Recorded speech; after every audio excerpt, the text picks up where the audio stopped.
कार्तिक का महीना चल रहा है, इतना सुंदर लिखा है।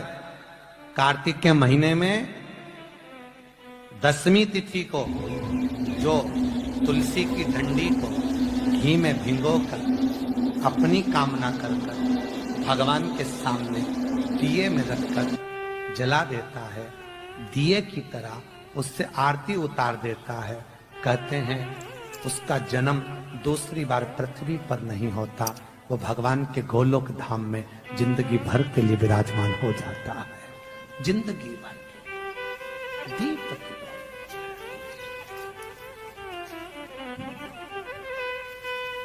विष्णु पुराण किस किसने सुनी है? हाथ उठा। विष्णु पुराण का 5वां अंश कार्तिक खंड वर्णन करता है, या स्कंद पुराण का कार्तिक खंड को उठा लीजिए, वो वर्णन करता है 24 तरह के दिए होते हैं। कितने तरह के? 24 तरह के दीप होते हैं। उस दीप में सर्वाधिक श्रेष्ठ दीप होता है तुलसी दल का, तुलसी की डंडी से जो प्रकट किया जाए। बत्तियों का भी क्रम है, एक लंबी बत्ती होती है, एक गोल बत्ती होती है। होती कि नहीं होती? लंबी और गोल। ये वाला स्पीकर बंद है, बार बार बंद हो रहा है, बार बार चालू हो रहा है, उसको देखिए जरा। बत्ती एक गोल होती है, एक लंबी होती है। गोल बत्ती और लंबी बत्ती में अंतर होता है, बहुत जमीन आसमान का अंतर है, बहुत ध्यान देना इसका। गोल बत्ती किस किस देवी देवता पे लगती है और लंबी बत्ती किस किस देवी देवता पे लगती है, तो स्कंद पुराण और विष्णु पुराण दोनों कहती है जो लंबी बत्ती होती है वो पितरों की जगह पर, पूर्वजों की जगह पर, पूर्वजों की जगह पर, बड़ के पेड़ के नीचे, पीपल के पेड़ के नीचे लंबी बत्ती का प्रमाण है। किसी देवी के स्थान पर जो देवी की पूजन करते हैं, जगदम्बा की पूजन करते हो, पार्वती की करते हो, लक्ष्मी की करते हो, कुल देवी का स्मरण करते हो, लंबी बत्ती का प्रमाण। और जो गोल बत्ती होती है वो गोल बत्ती का प्रमाण किसी हनुमान मंदिर, राम मंदिर, शिव मंदिर, जितने देवताओं के मंदिर हैं वहां पर गोल बत्ती का प्रमाण। लंबी बत्ती देवी के स्थान पर इसलिए जलाई जाती है क्योंकि देवी वंश की और लक्ष्मी की वृद्धि करती है, तो लक्ष्मी और वंश बड़ा होना चाहिए, लंबा होना चाहिए। और देवता के सामने गोल बत्ती इसलिए लगाई जाती है कि हमारा मन, ये चित्त, ये वृत्ति आपके चरणों में टिकी रहे और एक दिन हम भी वैकुंठ का वास करें, इसलिए गोल बत्ती लगाई जाती है। एक सहस्त्र बत्ती होती है, करें दर्शन कभी? यहाँ पे माताएं बैठ बैठ के बनाती रहती है 100 बत्ती, 108 बत्ती, 108 बत्ती बनाकर भगवान के सामने। उसका क्या प्रमाण है? कौन से पुराण में लिखा है कि 108 और सहस्त्रावली बत्ती लगाई जाए? तो स्कंद पुराण में कार्तिक खंड के अंदर स्पष्ट किया गया, सहस्त्रावली बत्ती, 108 लंबी बत्तियों का जो प्रमाण है, वो कहते हैं कि जिस व्यक्ति ने किसी तीर्थ को ना करा हो, पूरे तीर्थ नहीं गए हो, सारे तीर्थों का स्नान नहीं करा हो, किसी तीर्थ में दर्शन करने से वंचित रह गए हो, तो 108 बत्ती की एक बत्ती बनाकर किसी नारायण के मंदिर में, शिव मंदिर में, देवी के मंदिर नहीं, केवल देवता के मंदिर में अगर उसको घी में भिगोकर प्रज्वलित कर दिया जाता है तो सारे तीर्थों के दर्शन का फल उस जीव को प्राप्त हो जाता है। उसको सहस्त्रावली कहते हैं। 108 सहस्त्रता।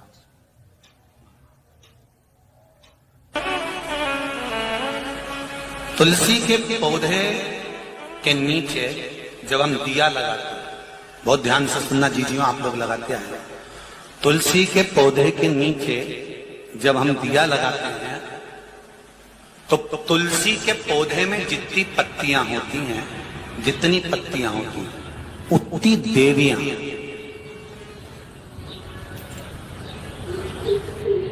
उतनी देवियां, तुलसी के पौधे में जितनी पत्तियां होती हैं, जितनी पत्तियां, उतनी देवियां आपके दीपक लगाते समय आपको अखंड सौभाग्य होने का वर प्रदान करती है, अखंड सौभाग्यवती होने का वर। घर में 3 तरह के तुलसी के क्यारे होते हैं। पहला चौकोर, दूसरा षडाकृति का, 6 षडाकृति कमल के फूल जैसा 6 आकृति होती है। तीसरा गोल।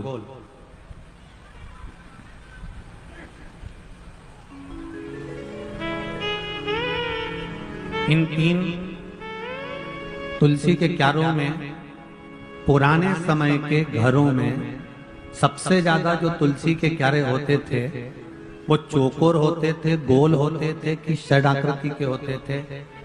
सबसे ज्यादा यदि पुराने घरों में तुलसी के क्यारे होते थे, आज भी गांव-गांव में महाराष्ट्र, गुजरात, राजस्थान, छत्तीसगढ़, मध्य प्रदेश, साउथ में, आंध्रा में, तमिल में, तुम्हें जहां जाकर देखोगे, उत्तराखंड आदि में सबसे ज्यादा अगर तुलसी के क्यारे मिलेंगे तो आपको चौकोर मिलेंगे। जम के वो लोग कौन से मिलेंगे? चौकोर। क्यों होते हैं वो?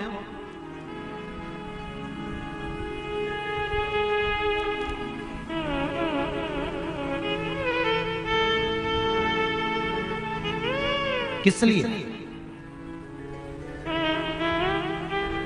क्या कारण होता है चौकोर तुलसी के क्यारे?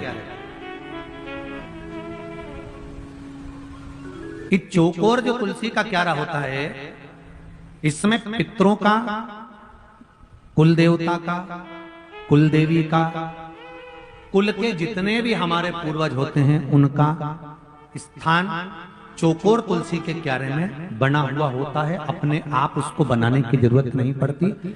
जब हम तुलसी के क्यारे में दिया लगाते हैं, तुलसी के क्यारे के पास में दीपक रखते हैं, तो वो दिया केवल तुलसी को नहीं लगता, कुल देवी देवता, पितृदेव, आहुदेव, वासुदेव सबको।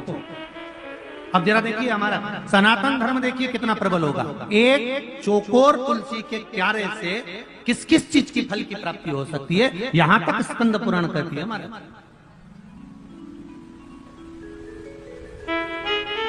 किस किस के यहां पर चौकोर तुलसी का क्यारा? जरा हाथ उठाओ। सबके यहां? अरे वाह, धर लो जरा, बहुत बड़ी। चौकोर तुलसी का क्यारा किस किस चीज की फल देता है? चौकोर तुलसी के क्यारे में अगर परिधि होती है, परिधि से मतलब होता है चौकोर जो क्यारा होता था उसमें 3-4 परिधियां होती थी अलग अलग। तो उसमें नीचे से फैला होता था, फिर अंदर से सकड़ा होता था, फिर चौड़ा होता था, फिर सकड़ा होता था, फिर ऊपर जाके चौड़ा हो जाता था। तो तुलसी का जो क्यारा होता था उसमें कुल देवी, कुल देवता, पितृदेव, आहुदेव, वासुदेव और तुलसा महारानी का उसमें स्थान होता है। क्या फल देता है कुल देवी देवता? क्या फल देते हैं? चौकोर तुलसी का क्यारा क्या फल देता है? तो कुल देवी, कुल देवता का क्या काम है? तो उनका एक काम है वंश की वृद्धि करना। इसलिए चौकोर तुलसी का क्यारा वंश की वृद्धि करता, वंश बढ़ाता है।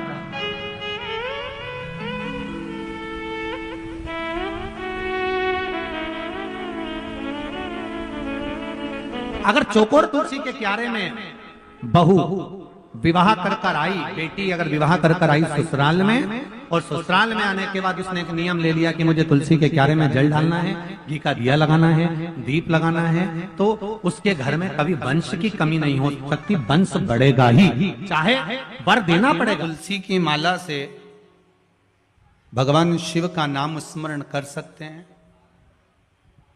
महाराज, नारायण की प्रियता शंकर में है, शंकर जी की प्रियता नारायण में है, दोनों में प्रियता है।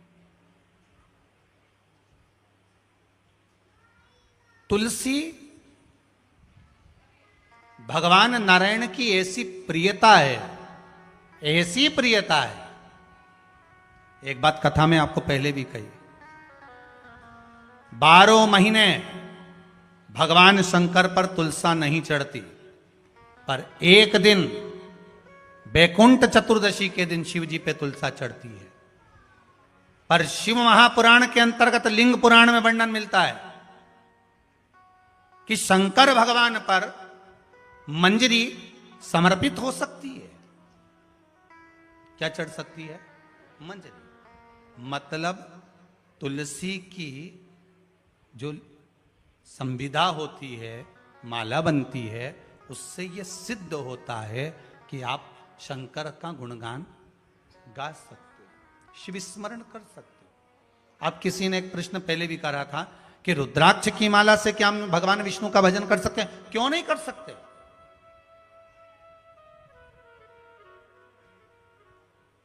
क्यों नहीं कर सकते? भगवान शिव का स्मरण आप तुलसी की माला से भी कर सकते हो। और रुद्राक्ष की माला से आप भगवान नारायण का भी स्मरण कर सकते हो। अभी कथा में आया था कि भगवान माता पार्वती जी कह रही हैं कि प्रभु आप बैकुंठ में रहें, आप कैलाश में रहें, पर यह सिद्धता है कि आप दोनों में कोई भेद नहीं है। अगर दुनिया के लोग आप में भेद करेंगे तो वो कभी आपकी भक्ति प्राप्त नहीं कर सकते। रामचरितमानस में भी तुलसीदास जी ने ये लिखा कि जो शिव में भेद करेगा और राम में भेद करेगा वो राम को पाने का हकदार नहीं है। जिसने शंकर और राम में भेद कर लिया, नारायण में और शिव में भेद कर लिया, वो शिव को या नारायण को पा नहीं सकता। दुनिया के लोग कहते हैं हम राम वाले, हम कृष्ण वाले, हम शंकर मंदिर नहीं जाते। तुम कह दो छाती ठोक कर शिव मंदिर नहीं जाते, तो स्टाम्प पे लिख के जाना कि मुझे मेरे घर में ही जलाना, शमशान लेके मत जाना और जलाना भी मत ही, मेरे घर में मुझे संजो के रख लो, क्योंकि जलोगे तो वो शमशान हो गया, शमशान हो गया तो शिव का घर हो गया।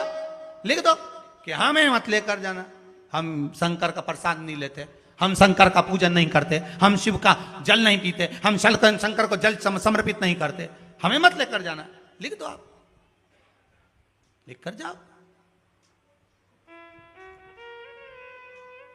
राम बिना शिव नहीं है और शिव के बिना राम नहीं, नारायण के बिना शंकर नहीं, शंकर के बिना नारायण नहीं। कार्तिक महत्तम का जो विशेष वर्णन है वो जीवन का सुख है। हम फिर निवेदन करेंगे, कार्तिक के महीने में आप कुछ नहीं कर सकते तो कहीं पीपल की जड़ के नीचे, कहीं आंवले की जड़ के नीचे, कहीं बेलपत्री की जड़ के नीचे आप जाकर उस वृक्ष के नीचे दीप जरूर लगाओ, जलाइए। कार्तिक का महीना चल रहा है, अगर ज्यादा दुख है, तकलीफ है, तो दुख दहन स्तोत्र का पाठ। कौन सा पाठ? दुख दहन स्तोत्र का पाठ आप इन 3 वृक्ष में से, आंवला हो, पीपल हो, चाहे बेलपत्र हो, इन 3 वृक्ष के नीचे कहीं पर भी बैठकर आप उस पाठ का स्मरण करो, घी का दीप लगाकर।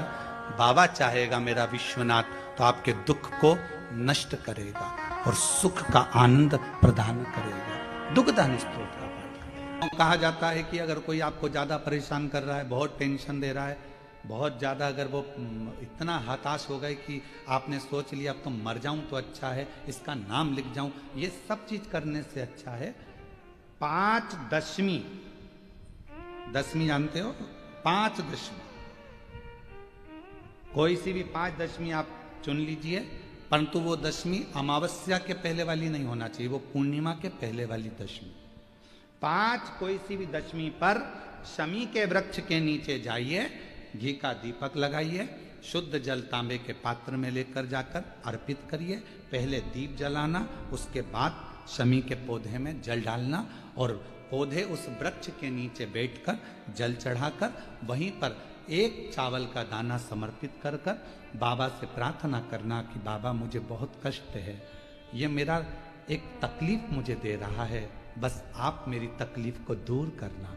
शिव की ऐसी कृपा होगी। 5 शमी पूजन दशमी के भाव से 5 दशमी 5 शमी पूजन कर ली जाती है, तो जो भी आपका द्रोही होता है वो आपसे दूर हो जाता है या आपसे स्नेह कर कर आपके करीब आ जाता है। ये शमी पूजन वृक्ष योनि के अंतिम योनि का पूजन।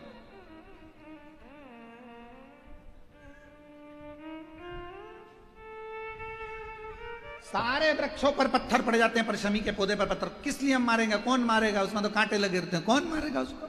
क्या कांटा झड़ाएगा पत्थर मारकर? नहीं।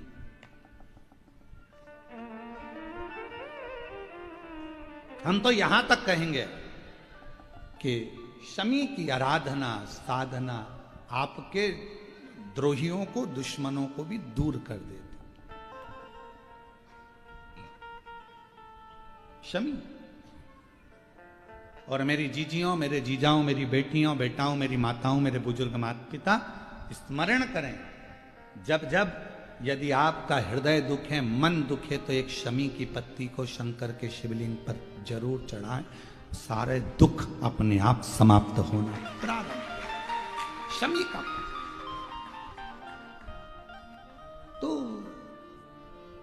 कोई कहे क्या वृक्षों में, पौधों में, पत्तियों में भी क्या, ये वृक्षों के अंदर भी क्या जीव होता है? क्या इसमें भी प्राण होते हैं? होते हैं, इसमें भी प्राण। ये भी ऑक्सीजन लेना छोड़ना सब कार्य इनका चालू है, ये भी जीवित है। जल नहीं मिलेगा मर जाएंगे। मात्र 10वीं की तिथि के लिए, केवल 10वीं, चिड़चिड़ करता है, क्रोध करता है, गुस्सा करता है, तो महाराज शंकर भगवान का, श्रंभेश्वर महादेव का नाम लेकर 31 बेलपत्र, जिस व्यक्ति को क्रोध आता है उस व्यक्ति का स्मरण कर कर आखा चावल मतलब सेगे चावल के साथ एक एक बेलपत्र 31 बेलपत्र कर कर शिव जी के शिवलिंग पर समर्पित करी जाती है, मात्र 10वीं की तिथि के लिए, केवल 10वीं, चाहे उजाला की हो चाहे अंधेरे की। कौन से महादेव का नाम लेना है? श्रंभेश्वर महादेव।